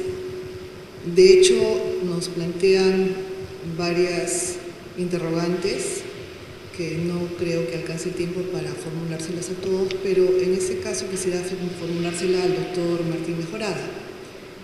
A ver, en principio nosotros jueces y juezas tenemos que garantizar el principio de igualdad de armas. Eso es nuestro punto de partida. Y frente a un proceso en que tenemos un demandante que viene a solicitar que se formalice un acto jurídico, un contrato de compraventa, por ejemplo, de pronto va a tener, según la posición prácticamente unánime que hemos escuchado, un fallo que no solamente le va a ser contradictorio, sino que además, y en términos coloquiales, sería que iría por lana y saldría trasquilado, porque la decisión judicial que va a recibir va a ser no solamente no tienes derecho a que se te formalice el acto jurídico que tú pretendes, sino que además este es inválido. Entonces, si hablamos de principios, por ejemplo, pensemos en el principio de la reformatio imperus. No se puede ir en contra de los intereses del apelante. Haciendo un parangón, no es igual. Pero entonces el actor entraría a una suerte de terminar con todo en contra. En un proceso que, como ya lo ha mencionado la doctora Ariana también, es un proceso en donde no hay una reconvención. Entonces, como magistrados, ¿cómo garantizamos este principio de igualdad de armas, por un lado? Y por otro lado, ¿cuál sería el efecto jurídico? Las consecuencias, me parece no haberlas escuchado, las consecuencias jurídicas de esta decisión judicial frente a un planteamiento futuro. La consecuencia judicial de esta decisión que no ampara la demanda, considerando que el contrato es inválido. Gracias. Sí, muchas gracias por la pregunta. En realidad, mi posición es que, debiendo en el proceso de otorgamiento de escritura evaluarse la validez o exigibilidad del acto cuya formalidad se solicita, la decisión negativa de que no se le va a otorgar la escritura pública no supone la declaración de invalidez o inexigibilidad. Se sustenta en esa consideración, pero no declara la invalidez o inexigibilidad. Como que cuando es estimatoria y se acepta el pedido de otorgamiento de escritura, tampoco es una declaración de validez o exigibilidad. Son las consideraciones para tomar la decisión, pero no hay tal declaración, precisamente porque estamos en un proceso donde la verificación no es sustantiva, no es de fondo. Las consecuencias por las que se pregunta son fundamentales, porque siendo esto así, si la demanda fue declarada infundada en consideración a que el juez ha considerado que en apariencia hay un problema de validez, eso no significa que el acto es irremediablemente inválido. Podrá a quien se le negó esta escritura en la vía sumarísima recurrir a la vía lata y demostrar ahí que su acto sí es válido, con las pruebas que no pudieron actuarse en la vía sumarísima. Insisto por eso que ocurre aquí exactamente lo mismo que en el desalojo del precario. Cuando el desalojo es declarado fundado, no significa que el demandante es el propietario y que el demandado definitivamente es un ilegítimo.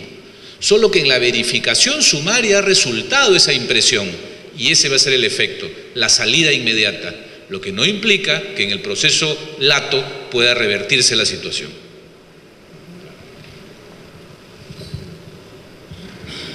Señor Calderón, Puerta, va a preguntarle, señores. Muchas gracias, señor presidente, y muchas gracias a los amigos de la curia. Yo tengo 3 preguntas, quisiera dirigírselas en orden. La primera pregunta dirigida al doctor Juan Espinosa, que tiene que ver con lo expuesto por el doctor Alonso Ramírez y la pregunta hecha por el doctor Ulises Yaya, el asunto del precio. Si ya hubo bien y precio, aunque hubiera saldo, ¿es posible no amparar la demanda de otorgamiento de escritura pública? La segunda pregunta, doctor Forno, ha hablado del contrato de donación y la hipoteca, el artículo 1098 del Código Civil, la hipoteca se constituye por escritura pública, puede solicitar su otorgamiento. Y la tercera pregunta va dirigida a la doctora Ariana. Se ha hecho mención, doctora, del 4º pleno casatorio, de los rubros 5.3 o 5.4, que señala que en el proceso sumarísimo de desalojo por precario, si se advierte la invalidez absoluta del contrato, solo se analicen los considerandos y no en la parte resolutiva. Usted ha mencionado también la idea del artículo 220 del Código Civil y me parece, eso quisiera que me aclare, la posibilidad que se declare nulo el contrato en este proceso sumarísimo. Quisiera que me respondieran a esta pregunta. Gracias. Comienzo yo. Solamente para precisar mi posición, ¿no? Si bien es cierto que invoqué el artículo 220, si estamos frente a la pretensión del otorgamiento de escritura pública o no, para ser claros, el juez podrá obviamente fundamentar, por si acaso no he dicho que en ese momento tiene que declarar de oficio la invalidez, sino que cuando la validez sea manifiesta, se niegue la pretensión del otorgamiento de escritura pública, obviamente fundamentado en la invalidez del acto jurídico, ¿no? Ahora bien, mi razonamiento se centra principalmente en el aspecto de validez, invalidez del acto jurídico. Y es por eso que puse el ejemplo, ¿no? Si bien no era un tema de transferencia de propiedad inmueble, en un ejemplo en el cual la ilicitud era manifiesta, ¿no? Podríamos también poner el ejemplo de la venta de Machu Picchu, qué sé yo, que es un inmueble. Ahora, si la pregunta respecto del precio, yo sí estoy más en línea con el planteamiento del magistrado Yaya, en el sentido de que, salvo que dentro de ese contrato el precio haya sido una condición, el pago total del precio haya sido una condición al otorgamiento de escritura pública, no veo que en este caso el juez pueda negarse el otorgamiento de la escritura pública, y aquí tengo mi discrepancia con lo dicho con el profesor Ramírez. Eso sería todo. Muy amable, doctor, por la pregunta, muy interesante. Acá tenemos dos órdenes de consideraciones. La primera tiene que ver con la formalidad. Nuestro Código Civil ha creado un sistema justamente tratando de evitar la gran incertidumbre que generaba la aplicación del Código anterior con relación a las solemnidades. porque con ese tema de las formas attuationem y a solemnitatem, la ley exige formas. Usted celebrará el contrato de esta manera o lo hará de esta otra. En el primer caso era una solemnidad, en el segundo caso una forma approbationem. ¿Y cómo lo sabemos? Si en ambos casos el legislador redactaba el artículo en términos de orden, porque la ley, como dice el Código chileno, manda, prohíbe o permite. Entonces dice, se hará así. Y ese se hará así podría significar solemnidad o podría significar, ¿verdad?, una forma de aprobación. Entonces, para zanjar con ese problema, el Código actual trae una fórmula de la que conversábamos hace un rato con algunos de los profesores aquí y veíamos que se planteó esa fórmula, pero el legislador tuvo un poco de mala memoria a lo largo de la redacción de los artículos en la totalidad del Código. La fórmula es que si el legislador, o sea, si la ley señala una forma y no cuida de advertirnos que la inobservancia acarrea la nulidad, entonces esa forma no es una solemnidad, es solo un medio de prueba. En teoría, esa es la fórmula que la ley ha establecido, y lo dice claramente, para distinguir cuáles son los actos solemnes de los que no lo son. Entonces, en el caso de la hipoteca, la ley señala que la hipoteca, ¿verdad?, se debe constituir por escritura pública, pero no señala que esa solemnidad lo es porque no observarla acarrea la nulidad del contrato. Entonces, acá podemos hacer una discusión sobre si es un olvido del legislador y debió señalar bajo esa nulidad, o deliberadamente el legislador quiso establecer esa forma, ¿verdad?, como una forma de aprobación. Lo cierto es que finalmente ese contrato tendrá que acceder al registro y para poder acceder al registro requerirá de una escritura pública, como lo ocurre en el caso de la compraventa o de los otros actos inscribibles. Entonces, si nos atenemos a que ese artículo no sanciona con nulidad la inobservancia y aplicamos la fórmula legal que establece la ley, entonces ese contrato de hipoteca no es solemne, que es lo que yo creo. Lo cual no significa que no se tenga que otorgar luego la escritura pública para poder acceder al registro, pero el contrato de hipoteca se habrá celebrado porque no es solemne, y entonces el interesado acudirá al Poder Judicial a decir: tengo un contrato de hipoteca válido que no está escriturado, mi contraparte no quiere otorgar la escritura, señor juez, usted ordene que se otorgue esa escritura pública. De lo contrario, habría que sostener, tesis que yo no comparto, que esa es una solemnidad, que no hay tal contrato de hipoteca mientras no se haya otorgado la escritura pública, y entonces no se puede invocar la existencia del contrato para pedir, ¿verdad?, una mera formalidad. Ese contrato será nulo por defecto de forma y simplemente no será posible que el juez atienda la petición de otorgar la escritura pública. Muchas gracias. Bueno, quisiera aclarar una cosa respecto de su pregunta. Siempre sobre este sumarísimo, que parece que la palabra sumarísimo causa mucha confusión. Eso, si el legislador tuvo la idea de que fuera, porque el problema que usted me plantea valdría en un conocimiento, en un abreviado, en un sumarísimo. O sea, no altera el escenario el que sea sumarísimo, pero la palabra esta causa un gran influjo. De hecho, el legislador no quiso usar la palabra ordinario, le puso proceso de conocimiento y le puso abreviado, y al otro sumarísimo, que bien hubiera podido ponerle abreviadísimo, ¿no? O brevísimo, que brevísimo no es, porque si uno ve luego, este proceso ha durado casi 3 años, o sea, un sumarísimo es sumarísimo en el papel, ¿no? Ahora, lo que usted me plantea es que si yo estoy de acuerdo en buena cuenta con lo que se puso en la anterior sentencia del cuarto pleno. Obviamente es más o menos del mismo tema, y es cuál sería la metodología en el caso, el método a seguir cuando se levanta una cuestión, que la levanta de oficio el juez, y cómo se pone en definitiva en su decisión, ¿no? ¿Dónde se pone? Que si se pone en el fallo o se pone en la motivación, ¿no? Y el tema es que el juez solamente se puede pronunciar sobre lo que se le ha pedido, y eso no queda derogado por el 220, aunque en la terminología parecería que sí. El segundo párrafo. ¿Qué se hace? Repito, esto igual es si fuera un conocimiento, un abreviado o un sumarísimo, que salta la cuestión, que no plantea la parte, sino que la plantea el juez, y obviamente tiene que darle la oportunidad a las partes que digan la suya. O sea, algún día espero que esto, encontrar el mecanismo para que esto se haga, ¿no? Que no tenga una sentencia sorpresa, ¿no? ¡Bum! Un argumento que lo saca de la manga, como un as de abajo de la manga, y ¡bum! Lo saca recién a sorpresa en la sentencia. Y lo peor es cuando esto ocurre en apelación, que es donde ya no hay casi nada después, ¿no? O la propia Corte Suprema, conociendo el recurso de casación. O sea, no, nunca debe ser nada sorpresa, partiendo de esa premisa.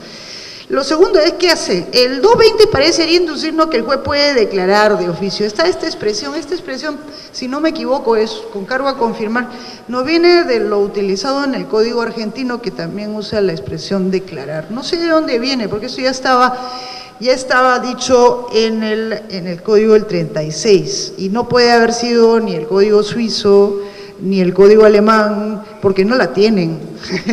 Simplemente no dicen eso, no sé de dónde salió, lo más probable es que fuera, pues quizá influencia de Vélez, no lo sé. Esto de declarar, pero ¿dónde se declara? Uno dice, bueno, se declara en el fallo. Esto no es en realidad, es una apreciación oficiosa, un análisis, si queremos usar la expresión del profesor mejorada. O sea, es un análisis oficioso, nadie lo ha planteado, ninguno de los dos, pero está dentro de los poderes del juez, en este caso, es obvio, pues es el hecho constitutivo, ¿no? Aquí lo que está en juego es el hecho constitutivo de la pretensión, la validez del...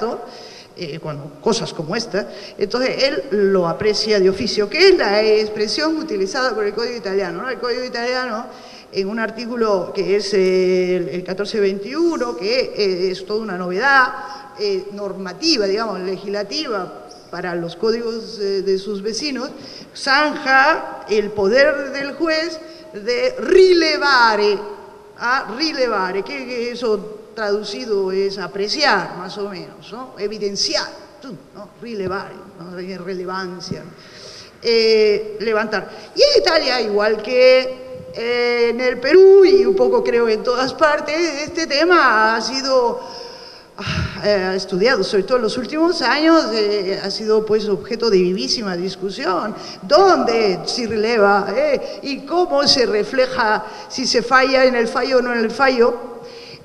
Pues obviamente si solamente es un hecho, yo aprecio el hecho, la circunstancia de la invalidez, eso no se declara, eso se aprecia y es el fundamento por el cual no se le da, en casos como estos, la razón al demandante. La pregunta, por lo tanto, yo pienso, lo tengo por escrito, pero el tema ha evolucionado también en mi cabeza, ¿no? El tema, lo tengo escrito hace muchos años, que no se declara en el fallo, se aprecia en la motivación, se dice, porque esa es la razón por la cual, la ratio decidendi, la razón por la cual no se le da la razón al demandante. El problema viene si eso que está en motivación produce efectos hacia afuera, que es donde me quedé en mi intervención y aprovecho la ocasión, si me lo permiten. Si eso hace en buena cuenta, hablando en palabras sencillas, cosas juzgadas sobre la validez. Esto es un tema arduo, de largo aliento, yo pienso, entonces no se declara en el fallo porque nadie lo ha pedido, es el fundamento. O sea, quedando fijo, en casos como estos, en donde en buena cuenta se está pidiendo el cumplimiento, pues obviamente se deniega el cumplimiento porque el acto está viciado. ¿Hace cosa juzgada? Ese es el gran tema. Olvidémonos que sea sumarísimo, porque este efecto dice el sumarísimo. Todos los días se tramitan sumarísimos y lo que se resuelve es cosa juzgada. Vamos, si yo estoy dentro de los límites de la cuantía, lo que se decide ahí no es que sea provisorio porque es sumarísimo. No es provisorio, además nosotros no conocemos ni eso cuando deberíamos conocerlo. Obviamente hace cosa juzgada. El tema es si una cuestión apreciada incidenter tantum, en el caso concreto, hace o no hace cosa juzgada. Yo pensaba que no hace unas semanas, porque es algo decidido incidenter tantum. Y entonces no precluye la posibilidad de que se vuelva a discutir en otro proceso, porque justamente ha sido tratado como cuestión, solamente es cuestión. Pero pensando y repensando, en parte, es un tema todavía no madurado bien, yo creo que sí, incluso si se declara fundada.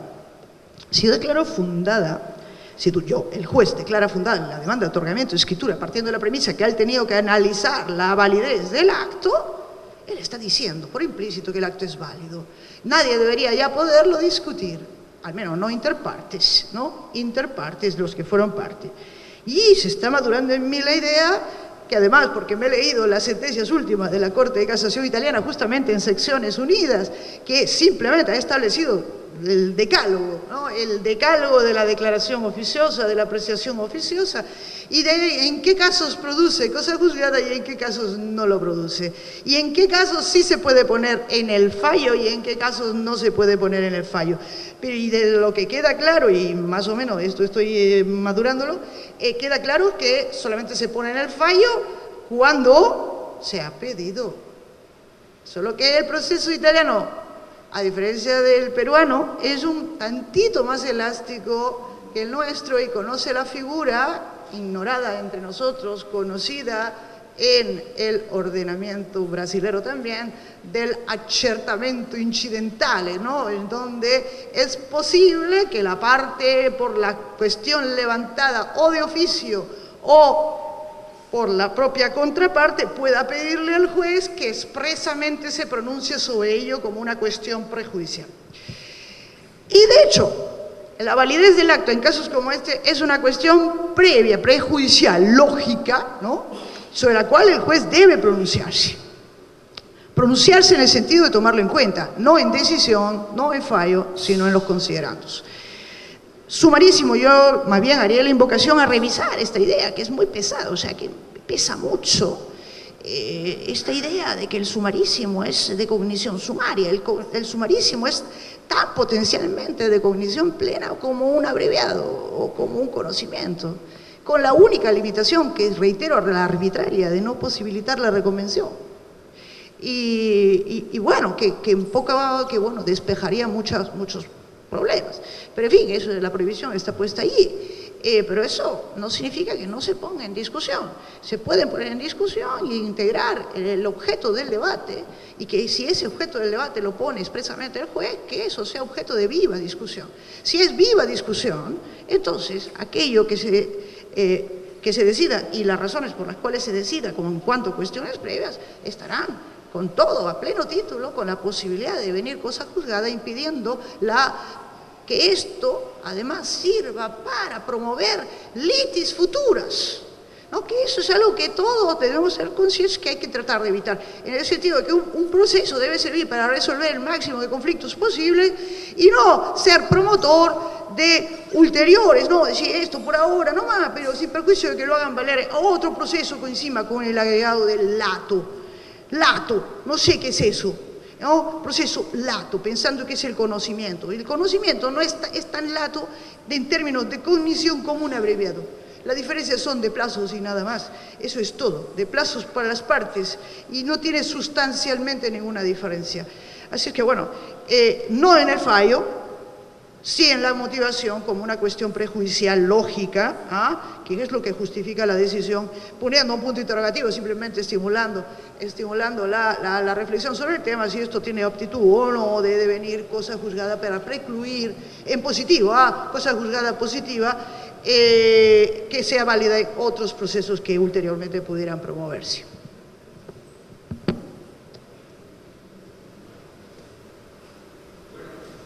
Bueno, señores amigos de la curia, señores jueces, hemos podido apreciar que hay una uniformidad en los aspectos nucleares del problema que se ha tratado el día de hoy. Sin embargo, han surgido una serie de sugerencias que tengan ustedes la seguridad que las vamos a apreciar mucho y probablemente sean aprovechadas. Por supuesto, la doctora Ariana también no ha cerrado el caso, ha aperturado otro problema de la cosa juzgada, que Vamos a verlo también, por supuesto, como una cuestión colateral que ha surgido de los aportes hechos por ustedes, señores amigos de la comunidad. Dicho